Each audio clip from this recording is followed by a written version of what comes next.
ga o game tó ń lọ láàrin àwọn ọmọ National Union ní Lagos State wá ní agbára gidi ẹ tí wọ́n gbọ́ àlàyé ọ̀rọ̀ tí Abolore Legacy tó tútù kalẹ̀ nínú fọ́nrán yìí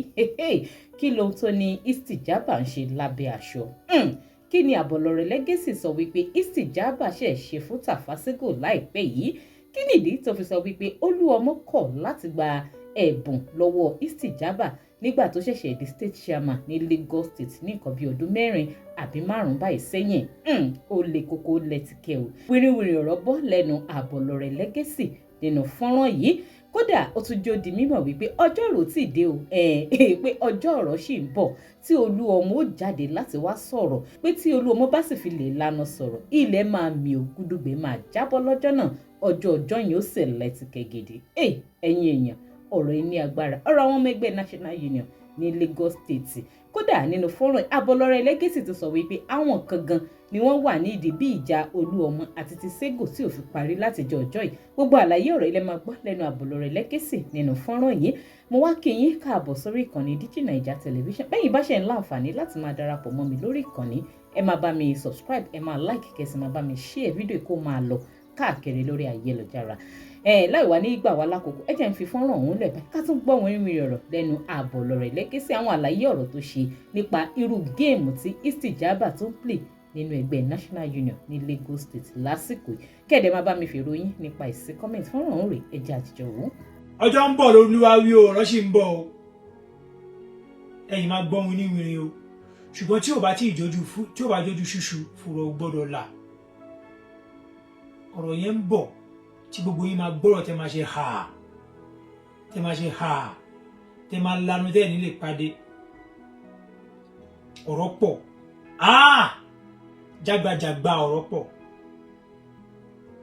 ọ̀rọ̀ oríṣiríṣi ẹni ọjọ́ kan ń bọ̀ báyìí tó yẹ pé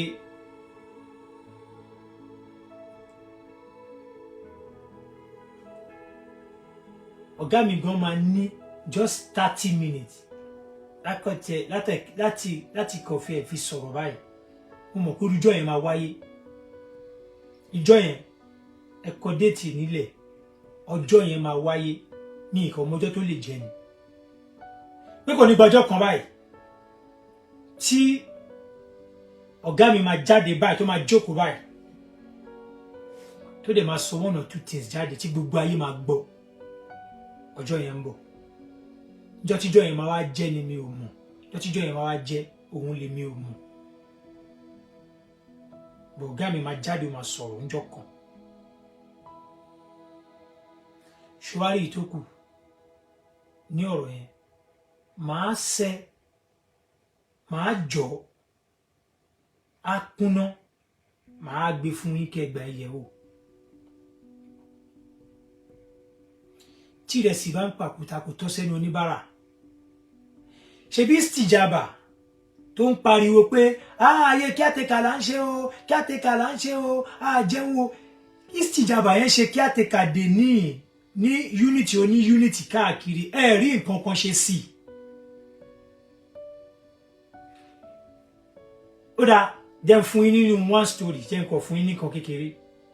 lẹ́nu ìjọba tó ń ṣe yìí Istijabah ra mọ́tò olówó ńlá ó gbé mọ́tò yẹn lọ fún Sego jẹ́ kí n kúkú yan Istijabah ra mọ́tò ó wá gbé mọ́tò yẹn lọ fún Sego wá kọ́kọ́ kọ mọ́tò yẹn ó kọ́kọ́ wá gbé fún mi fẹ́ máa fi family sí ní ọ̀rọ̀ yìí mi fẹ́ máa fọ̀rọ̀ family fẹ́ máa fọ̀rọ̀ ìyàwó ẹ lọ gbé mọ́tò fún ìyàwó mi fẹ́ máa I don't like go into family issue if nobody nígbà àwọn gbé mọ́tò fọ́gà lọ gbé fún ìyàwó nǹkan ṣẹlẹ̀ ní union ìṣá Istijabah ra mọ́tò ó gbé lọ nígbà tó gbé mọ́tò lọ fún Sego ó yẹ kí náà Sego ti mọ̀ pé mọ́tò tí ọmọ ọ̀bọ yìí gbé wáyìí ó fẹ́ fi play game ni because Istijabah máa ń believe kóun wáìsì gan so Istijabah yẹn Istijabah ni o tó máa ń fẹ́ máa fi àwọn àáfàá àwọn àfáà dáadáa ó fẹ́ máa fi àwọn tẹ̀blíìgù ò mọ̀ rí o àwọn alùsùnà ò mọ̀ rí o irọ́ ni o ẹni ibi ni o Istijabah tẹ́ wò yẹn ẹni ibi tó máa ń pọn mọ́rí balùwẹ̀ ni o ẹ má rò bóyá èèyàn Ọlọ́run kan ni o bàbá ẹni ibi ńlá ni o ẹni ibi ṣáàdò kò ní bàjẹ́ one love brother mi one love I cite you. Istijabah wá ra mọ́tò níjọ́ tí Oluomo kọ́kọ́ di chairman gbàrà no níjọ́ tí Istijabah yìí àgbẹ̀dẹ ló ń tẹ̀lé o nínú àwọn tó ń jẹ́ die hard fans àgbẹ̀dẹ ni o àgbẹ̀dẹ ìgbà tíjà yẹn ń lọ ọ̀tá ló jẹ́ sí wa opponent ni níjọ́ tí Baruwa kọ́kọ́ di president Baruwa former president tó kọ́kọ́ di president Istijabah ra mekano big generator ńlá mekano ó gbé lọ sílé Baruwa fún Baruwa láti torí pé ó ní game tó fẹ́ play gbogbo game yẹn ló ń play títí tó fi sọ pé òun fẹ́ jẹ president gbogbo Maruwa ní Èkó now níjọ́ tí Oluomo tó ń install Oluomo as chairman Lagos State bí Oluomo ṣe ń gba chairman Lagos State òun ni first person tó náà tún kọ́kọ́ ra gift wa ó tún ra the same mechano generator ńlá ó tún ní kan wá gbé wá sílé Oluomo káì mo jẹ́rìí ọ̀gá mi Oluomo ọmọ Akínsànyà ó kọ́ tó bá fa bẹ̀bẹ̀ níbì kan á fi kọ̀ọ̀kan padà ó kọ́ ó láwọn nǹkan tó kọ́ ń gbà because Ọlọ́run fún ní làákàyè ó lọ fún yàn straight ni. Now Sego bí Sego ní regime tí fi Sego jẹ chairman Lagos State kò dẹ̀ tí gba certificate of Lagos State kò tí sí lọ́wọ́ ẹ̀ ó ti ra mọ́tò lọ fún Sego mọ́tò ńlá ní ìfẹ́ dárúkọ mọ́tò yẹn mi dẹ̀ fẹ́ dárúkọ etí mọ́tò yẹn wọ́ọ̀tì bí mo ṣe ń sọ yìí àwọn tó mọ̀ ó wá gbé mọ́tò yẹn lọ fún Sego wá kọ́kọ́ fẹ́ ṣojú ayé kò fẹ́ gba mọ́tò yẹn wá gbé mọ́tò yẹn fún yàwó no legacy má fọ̀rọ̀ ìyàwó síbi kó bẹ̀ ó létà padà gba mọ́tò yẹn Sego gba mọ́tò yẹn yes of course ó gbà tó confam agbóbọ́tà bóun ò gba mọ́tò lọ́wọ́ Istijabah ó wá gba mọ́tò lọ́wọ́ Istijabah mọ́tò tí Sego wá gbà lọ́wọ́ Istijabah ṣẹ̀ṣẹ̀ wá bẹ̀rẹ̀ sí ní máa finá torí pé reason tí Istijabah fi gbé mọ́tò lọ ni pé ó fẹ́ dominate gbogbo àgbàdo Ṣàngó kọ̀ọ̀kan wá sábúlé Ẹ̀gbá wá sí gbogbo area yẹn ó fẹ́ dominate ibẹ̀ yẹn padà ṣùgbọ́n nǹkan tóun bá wá ń ṣe ń bẹ̀ yẹn ó fẹ́ jókòó lé kó jẹ́ pé òun lòun máa pàṣẹ ó ti wá lọ fi mọ́tò dí Sego lẹ́nu kí Sego má lè máa sọ̀rọ̀ mọ́ ó wá bẹ̀rẹ̀ ó wá sọ fún Sego pé òun fẹ́ lọ máa yẹ iṣẹ́ wò ní iṣẹ́ tí Sego fúnra ẹ̀ ti ń sọ pé no more caretaker kò ní sí caretaker níbi kankan wọn ní wọ unit ẹnì kankan wọn ní ṣe kíní kan ní ká àwa ti mọ̀ pé ẹnu lásán lẹ̀ ń dán irọ́ lásán lẹ̀ ń pa irọ́ lásán lẹ̀ ń pa nǹkan tí ọ̀n ní lè ṣe ní 10 years bá ṣe ń sọ lọ́wọ́ báyìí wọ́n sì níbi tó ti ń ṣe caretaker dọ́là ṣe bẹ́ẹ̀ ni kò ní sí caretaker ni ṣe bẹ́ẹ̀ ni tí nǹkan bá dé ọmọ àyànjú ẹ̀ ni ṣùgbọ́n pàtẹ́ ti jẹ́ dodo ẹ fẹ́ lè sọ dodo mọ́ láì tí jókòó báyìí torí bí ẹ bá sọ fún mi pé authentic chairman èmi ò bá yín jà ẹ lọ já ọ́fíìsì chairman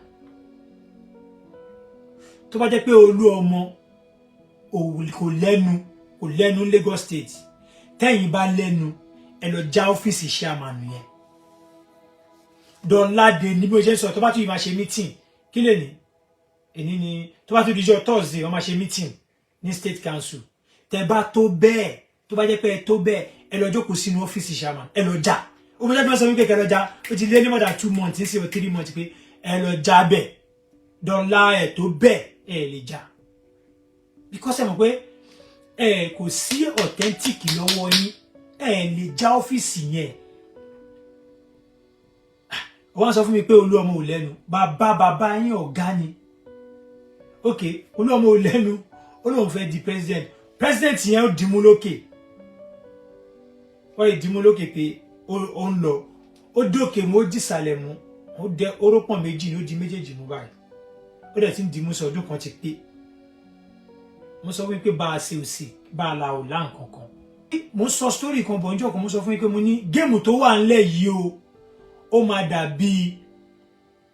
elders forum and youth forum nígbà ayé àwọn Ṣínú Àjàyí àti Alhaji Saula àwọn tó bá ti ń ṣe union gbà yẹn wọ́n máa mọ nǹkan tí mò ń sọ àwọn tó bá ti ń ṣe union ní gbogbo 99 2000 kankan wọ́n máa mọ gbogbo story yìí pé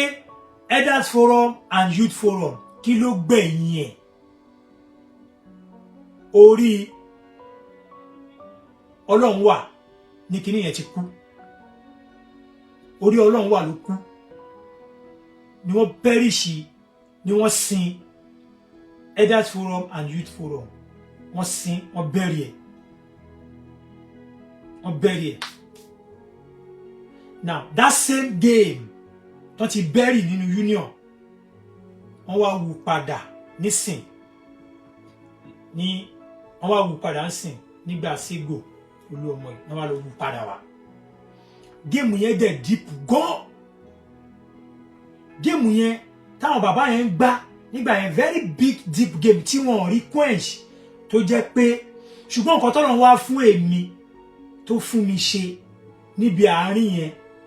tí mo lè wá speak jáde ni pé géèmù yẹn deep to the extent débi pé nǹkan tó máa ń tẹ̀yìn ẹ̀yọ àti nǹkan tó máa ń bá lọ ẹ̀mí máa ń sọnù gan ẹ̀mí yẹn lèmi wá ń bí ni mo dì mú ẹṣẹ́ bí mo pariwo pé ẹ gbọ́dọ̀ pa anybody gbọ́dọ̀ kú tẹ́yìn kan bá kú pẹ́rẹ́ ẹ dáràn mo á wò dẹ̀ sórí ọ̀rọ̀ yẹn voice mi yẹn tó jáde yẹn ó hold a lot of things ó hold nǹkan púpọ̀ gan ó hold because mo sì ṣe pọ̀ wọ́n dání ọ̀sẹ̀ ọba sì ṣe pọ̀ wọ́n dání ọmọ iná máa ti ràn gan iná máa ti di union pé àwọn pípọ̀ yìí ń gbàgbàkúgbà lórí àtijọ́ àti mu. kẹ́ẹ̀dẹ̀ máa bá mi fèrò tí yín sí comment